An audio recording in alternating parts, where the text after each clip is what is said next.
Hello friends, स्वागत छ तपाईलाई मेरो एउटा नयाँ भिडियोमा। र साथीहरु, आज मैले फाइनली यस भिडियोमा तपाईहरुले धेरै वेट गर्नुभएको भिडियो, जुन धेरै अवेटेड भिडियो थियो, तपाईको डिमान्डेड भिडियो मैले लिएर आएको छु। जुन हामीले आफ्नो डिबिलिटी भर्नको लागि जुन फोटोको रिक्वायरमेन्ट हुन्छ त्यो हामीले कसरी पूरा गर्न सक्छौं हैन, र हामीले क्वालिटीलाई पनि नघटाइकन हामीले कसरी फोटोलाई चाहिँ करेक्सन गरेर मिलाउन सक्छौं, त्यो बारेमा आज मैले यस भिडियोमा तपाईहरुसँग कुरा गर्नेछु। सबैभन्दा पहिला त मैले यो गभर्नमेन्ट युएस गभर्नमेन्टको चाहिँ एउटा अफिसियली वेबसाइटमा जुन जहाँ चाहिँ फोटोको रिक्वायरमेन्टको बारेमा कुरा गरेका छन् त्यो वेबसाइटमा म तपाईलाई लिएर जान्छु। र यो त्यो वेबसाइट हो गभर्नमेन्टको, र यहाँनिर चाहिँ फोटोको रिक्वायरमेन्ट सम्बन्धी तपाईहरुलाई भनिएको छ। यहाँ हामीले तल हेर्यौं भने चाहिँ फोटो कम्पोजिसनको टेम्प्लेट्सहरु छ, जुन तपाईको चाहिँ लम्बाई र चौडाई चाहिँ 2-2 इन्चको हुनुपर्छ भनेर यहाँनिर भनिएको छ हैन। र हाम्रो टाउकोदेखिको चिउडोसम्मको भाग यति इन्चको हुनुपर्छ, आँखादेखिको यतिसम्म भन्ने कुराहरु यहाँनिर देखाएको छ। यो चाहिँ भयो फोटो कम्पोजिसन टेम्प्लेट हैन, जुन चाहिँ paper photo head size template भयो। तलको चाहिँ हाम्रो चाहिँ digital image head size templates भयो, जुन चाहिँ हाम्रो चाहिँ लम्बाई र चौडाई भनेको चाहिँ बराबर हुनु पर्यो, स्क्वायर साइजमा हुनु पर्यो, 600x600 पिक्सलको हुनु पर्यो। यी कुराहरु मैले अघिल्लो भिडियोहरुमा तपाईलाई भनिसकेको छु। अब फाइनली हामीले सेम तरिकाको हामीले चाहिँ आफ्नो फोटो कसरी एडिट गर्ने, कसरी मिलाउने, त्यो बारेमा चाहिँ म तपाईहरुसँग आज कुरा गर्नेछु। र म यो आफ्नो फोटोलाई चाहिँ मैले फोटोशपमा म तपाईहरु चाहिँ लगेर मैले आफ्नो फोटोलाई मिलाउने छु, करेक्सन गर्ने छु। र सबैभन्दा पहिला त म यो फोटोलाई चाहिँ डाउनलोड गर्नेछु, यसरी आफ्नो पीसीमा चाहिँ सेभ गर्नेछु मैले यसलाई। र मैले आफ्नो कम्प्युटरमा चाहिँ फोटोशपलाई ओपन गर्नेछु र यहाँनिर चाहिँ कस्टममा क्लिक गरेर मैले एउटा नयाँ साइजको फोल्डर बनाउने छु, जहाँनिर चाहिँ मैले आफ्नो विड्थ जुन चौडाई छ त्यो चाहिँ 2 इन्चको राख्ने छु। तपाईले देख्न सक्नुहुन्छ 2 इन्चको हो, र यो हाइट भनेको पनि तपाईको चाहिँ 2 इन्चको हुनुपर्छ है। र यो चाहिँ इन्चेजमा छ, र यो तलको चाहिँ रेजोल्युसन भनेको 300 पिक्सलमा राखेको छु।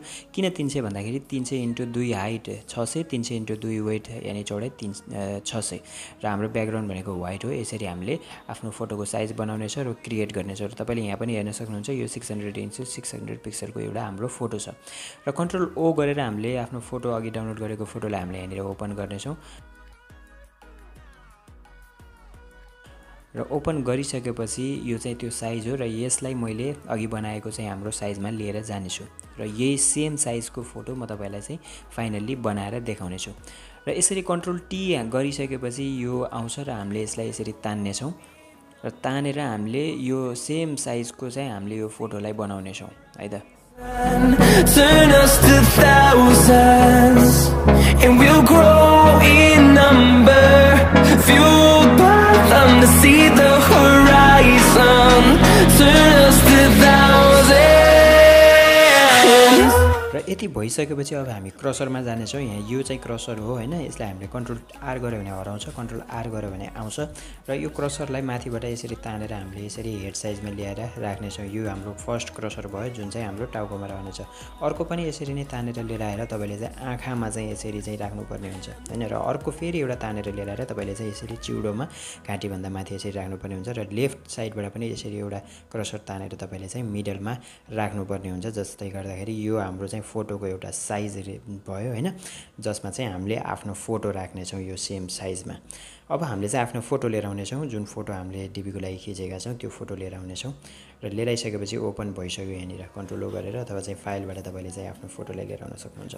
यो फोटो एकदमै ठुलो भएर आएको छ, यसलाई सानो गराएर कन्ट्रोल टी गरेर हामीले यसलाई चाहिँ रिसाइज गर्ने छौं, सानो गराउने छौं है त। तपाईले यसमा चाहिँ अलिकति त्यो चाहिँ तपाईको चाहिँ क्रसरहरु यताउता हुन सक्छ, त्यही भएर तपाईले चाहिँ अलिकति ध्यानपूर्वक तपाईले यसलाई गर्नु होला है त। कन्ट्रोल प्लस अथवा कन्ट्रोल माइनस गरेर यसरी जुम इन जुम आउट गर्न सक्नुहुन्छ। अब यही अनुसार मैले यहाँनिर चाहिँ यो मेरो फोटोलाई चाहिँ मिलाउने छु। माथिको भनेको चाहिँ हाम्रो टाउको चाहिँ त्यहाँनिरसम्म हुनु पर्यो, र बिचको भनेको हाम्रो आँखा पर्नु पर्यो, र लास्टमा भनेको चाहिँ हाम्रो चिउडो पर्नु पर्यो। मेरो फोटो अलिकति बाङ्गो थियो, मैले यसरी चाहिँ आफ्नो फोटोलाई चाहिँ यसरी सिधा गराएँ।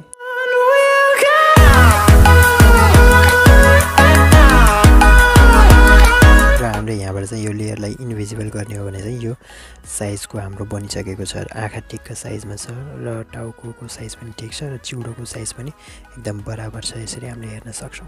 तपाईले आफ्नो फोटोको ब्याकग्राउन्ड पनि चेन्ज गर्न सक्नुहुन्छ, जसको लागि प्रपर्टिजमा जाने अनि त्यहाँ अलिकति स्क्रोल डाउन गरिसकेपछि तपाईले देख्न सक्नुहुन्छ रिमुभ ब्याकग्राउन्ड। तपाईले ब्याकग्राउन्ड रिमुभ पनि गर्न सक्नुहुन्छ। एकदम राम्रो तरिकाले यसले ब्याकग्राउन्ड रिमुभ पनि गर्छ। अब हामीले यो फोटोलाई सेभ गर्नको लागि कन्ट्रोल अल्ट एस मा क्लिक गरिसकेपछि हाम्रो फोटो सेभ हुन्छ। हाम्रो फोटो सेभ गर्नको लागि चाहिँ जेपीजीमा राख्नुपर्ने हुन्छ, जुन यहाँनिर छ अलरेडी। र हाम्रो लम्बाइ र चौडाइ 600x600 छ। यति भइसकेपछि हामीले यसलाई सेभ गर्नेछौँ।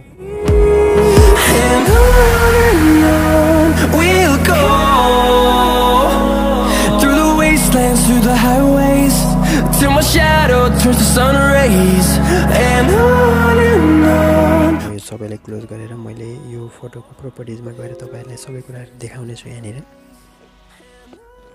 डिटेल्समा जाने हो भने चाहिँ यहाँनिर 600x600 पिक्सल रहेको छ हाम्रो फोटो र यसको साइज भनेको चाहिँ तपाईको 40 केबी को हाम्रो चाहिँ फोटोको साइज भएको छ।